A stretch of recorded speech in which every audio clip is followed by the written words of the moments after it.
Fala, nação tricolor! Se você é Bahia, tá no lugar certo, porque aqui é onde a voz do torcedor encontra o coração do clube. Vamos começar direto com a notícia que mexeu com o sentimento de alguns, mas que no fim das contas não deveria surpreender ninguém. Bahia 0, Confiança 2. E calma, não tem motivo pra drama não. O Bahia entrou em campo com o time sub-20, já está classificado para a próxima fase da Copa do Nordeste e a liderança do grupo ainda está bem encaminhada. Esse jogo, na real, foi mais para dar rodagem à base e testar possibilidades. E é exatamente aí que entra a parte mais interessante dessa história. A gente vai falar sobre o que o treinador da base falou após a partida. Não foi só uma coletiva comum, não. Ele tocou em pontos importantes sobre o desenvolvimento dos garotos e falou diretamente sobre duas joias que despertam muita curiosidade da torcida: Roger Gabriel e Del.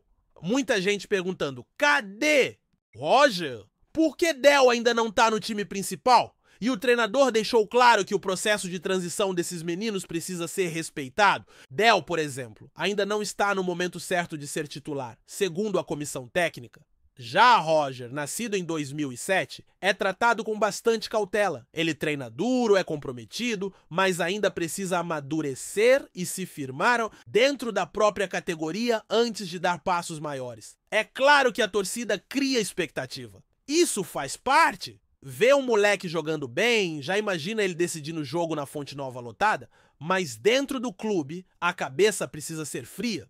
O treinador da base deixou isso bem claro. O foco é preparar o jogador para que, quando chegar ao profissional, ele esteja realmente pronto, técnica, física e psicologicamente. E esse cuidado faz toda a diferença no desenvolvimento de uma carreira sólida. Agora, bora falar sobre um nome que já está rodado no futebol brasileiro: Léo Jardim, goleiro do Vasco. Rolou uma informação quente vinda do Rio de Janeiro, revelando que o goleiro já confidenciou a pessoas próximas que não pretende renovar com o clube carioca. O objetivo dele é voltar à Europa. Só que tem um detalhe por ser importante no contrato. Se ele completar 50% dos jogos da temporada, o vínculo é renovado automaticamente. Essa cláusula foi confirmada por uma fonte diretamente na CBF, então não adianta inventar história de pré-contrato no meio do ano, porque isso só vale se ele não bater a meta de partidas.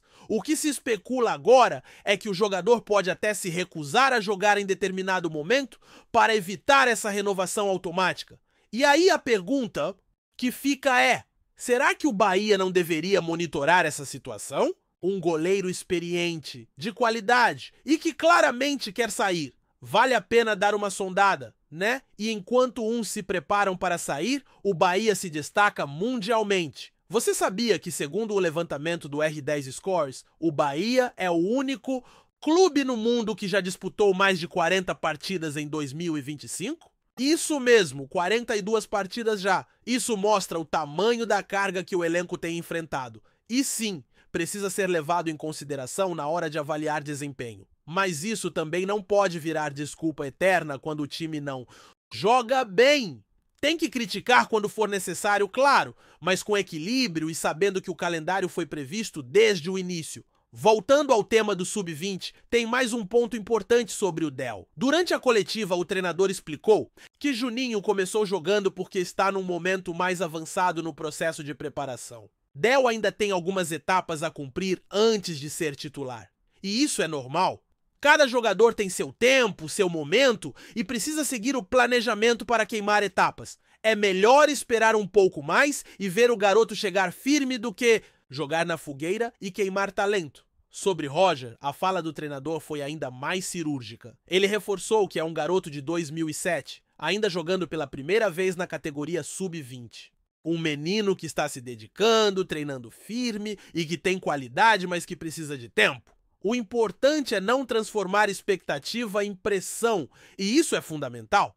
O torcedor pode sonhar, se empolgar, faz parte da paixão, mas dentro do clube a avaliação tem que ser técnica, fria, sem pular etapas. A derrota para o Confiança, por mais que tenha virado motivo de chacota para alguns, inclusive teve gente tentando fazer graça com isso. Na real, só serviu para expor quem não acompanha o dia a dia do clube. Teve até jornalista achando que estava zoando o Bahia, quando na verdade virou piada ele mesmo. O torcedor que acompanha de verdade sabe que o jogo serviu mais como laboratório do que qualquer outra coisa. E o Bahia tá com a vida resolvida na tabela, liderando seu grupo com 13 pontos. Basta um empate contra o Náutico em casa, na Fonte Nova, para garantir a liderança isolada. Então vamos combinar, né? Ficar tirando sarro de jogo com o time sub-20 é forçar demais a barra. Enquanto isso, o Bahia segue firme no planejamento. Sábado que vem tem mais contra o Náutico e, mesmo com o time reserva ou com garotos em campo, a confiança da torcida segue alta. A estrutura tá montada, o elenco tá sendo bem aproveitado e a base tá sendo respeitada no seu tempo. E olha, se tem uma coisa que não dá pra questionar, é o quanto o Bahia tá levando a sério o papel da base dentro do planejamento do clube. Essa derrota para o Confiança, como a gente já falou, foi com o time sub-20 em campo. Isso mostra confiança da comissão técnica no projeto de formação e lapidação de jovens talentos. Não foi um acaso, nem desleixo. Foi estratégico. O Bahia sabe que precisa dar minutagem a esses garotos, criar casca e também observar quem realmente está pronto para subir. E quem não entende isso, sinceramente, está perdido no debate. Futebol moderno exige elenco versátil, rodagem e planejamento de longo prazo. E falando em planejamento, é bom lembrar o tanto que a estrutura do Bahia evoluiu. Hoje o clube tem uma das categorias de base mais respeitadas do Brasil. São investimentos em estrutura, em comissão técnica, em acompanhamento psicológico, físico, nutricional. Não é só colocar o menino em campo e esperar que ele resolva. Tem toda uma rede de suporte por trás, e isso faz diferença na hora de formar atletas prontos para o cenário competitivo de alto nível. A torcida precisa entender isso, apoiar esse processo, porque os frutos são colhidos lá na frente, com jogadores que entram e fazem a diferença com a camisa tricolor. Agora, voltando ao tema que mais gerou barulho nos últimos dias, a tal da chacota por causa do resultado contra o Confiança. É impressionante como ainda tem gente que prefere o sensacionalismo ao invés de fazer uma análise séria. Um jornalista fez um vídeo debochando da derrota, achando que estava abalando a moral do torcedor do Bahia, só que não colou. A torcida entendeu o contexto do jogo, sabe que o time está classificado e que a prioridade era poupar o elenco principal.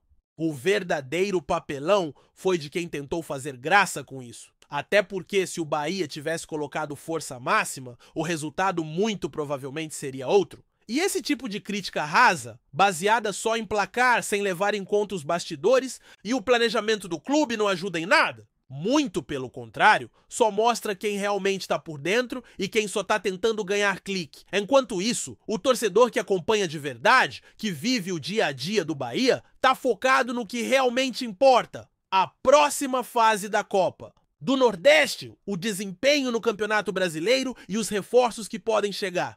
E sobre reforço, aquela situação do Léo Jardim continua sendo um ponto de atenção. O goleiro, como já comentamos, não tem interesse em renovar com o Vasco. E se o Bahia estiver atento, pode aproveitar essa brecha. Ainda mais se ele realmente tentar evitar a renovação automática, que acontece caso ele atinja 50% das partidas da temporada. Um goleiro experiente como ele poderia agregar bastante ao elenco. A diretoria tem que estar ligada, porque oportunidades como essa não aparecem todo dia. E olha, com um calendário tão apertado, com mais de 40 partidas disputadas até agora no ano, é fundamental ter elenco. Não dá para depender de apenas 11 jogadores, todo mundo tem que estar pronto. E é por isso que a base tem sido tão utilizada. O calendário brasileiro é desumano e o Bahia está entre os clubes que mais jogaram no mundo neste ano. Isso mostra comprometimento, mas também alerta para o desgaste. Lesões, suspensões, queda de rendimento. Tudo isso precisa ser previsto. E é aí que entra a importância de um banco forte e da base preparada. No meio disso tudo, tem a expectativa da torcida com os meninos que vem surgindo. É o caso do Roger Gabriel. Desde que começou a aparecer, muita gente se empolgou, com razão. Ele tem talento, tem visão de jogo e demonstra um potencial absurdo. Mas como disse o treinador do Sub-20, não dá para apressar. Roger ainda está amadurecendo dentro da sua categoria. Ele treina firme, é comprometido, mas precisa passar por todas as etapas com calma. Subir antes da hora pode fazer mais mal do que bem. O clube está fazendo o certo ao protegê-lo, ao blindar o garoto para que ele se desenvolva no tempo certo. Gostou da informação? Deixe seu like, compartilhe com os amigos e comente sua opinião sobre o que está rolando no esporte. Quer saber mais sobre seu time favorito? Continue acompanhando o Nordeste Sport News. O mundo do futebol está em polvorosa, com um burburinho que ninguém esperava. Carlo Ancelotti, um dos técnicos mais vitoriosos e respeitados do planeta, falou recentemente sobre o Bahia de maneira bastante elogiosa, gerando uma repercussão global. A declaração, feita em tom descontraído, rapidamente ganhou força nos bastidores do futebol e começou a alimentar rumores, principalmente nas redes sociais e na imprensa esportiva internacional. Embora não tenha revelado detalhes ou planos concretos, Ancelotti destacou a evolução do Bahia nos últimos anos, elogiando a gestão do clube, o projeto esportivo e, sobretudo, a paixão da torcida tricolor. É impressionante ver o que o Bahia está construindo, teria dito o treinador italiano em uma entrevista à imprensa europeia, segundo fontes próximas. Bastou isso para que a possibilidade de uma aproximação futura fosse levantada por analistas e comentaristas. Na Bahia, a fala foi recebida como uma espécie de bênção de um dos maiores nomes do futebol mundial, com direito à comemoração nas redes sociais dos torcedores e até mensagens de dirigentes agradecendo os elogios. Internacionalmente, jornais esportivos repercutiram a fala, destacando o potencial do clube nordestino e sua crescente relevância no cenário brasileiro, ainda mais após a recente gestão do Grupo City, que trouxe novos investimentos, estrutura e visibilidade ao Esquadrão de Aço. Embora oficialmente nenhuma negociação ou contato entre Ancelotti e o Bahia tenha sido confirmado, o simples fato de o técnico ter mencionado o clube com admiração já foi suficiente para alimentar especulações sobre um possível interesse futuro, seja em projetos colaborativos ou até, quem sabe, uma surpreendente passagem pelo futebol brasileiro, algo que Ancelotti nunca escondeu ter curiosidade em experimentar. Enquanto isso, o Bahia segue focado na temporada, mas atento ao impacto positivo que essa repercussão internacional pode trazer, seja na valorização do clube, na atração de novos atletas ou até na ampliação de sua marca fora do Brasil. A possibilidade, por mais remota que pareça, de um dia ter um técnico do calibre de Ancelotti no comando do tricolor de aço já povoa a imaginação dos torcedores e reforça o quanto o clube vem ganhando respeito no cenário esportivo mundial. Por ora, tudo não passa de um rumor, mas no futebol, como se sabe, o improvável acontece com mais frequência do que se imagina. Obrigado por assistir ao Nordeste Sport News. Se você quer estar sempre atualizado sobre o que acontece no futebol do Nordeste, inscreva-se no canal e junte-se à nossa torcida. Até a próxima e que venham mais vitórias para os nossos times!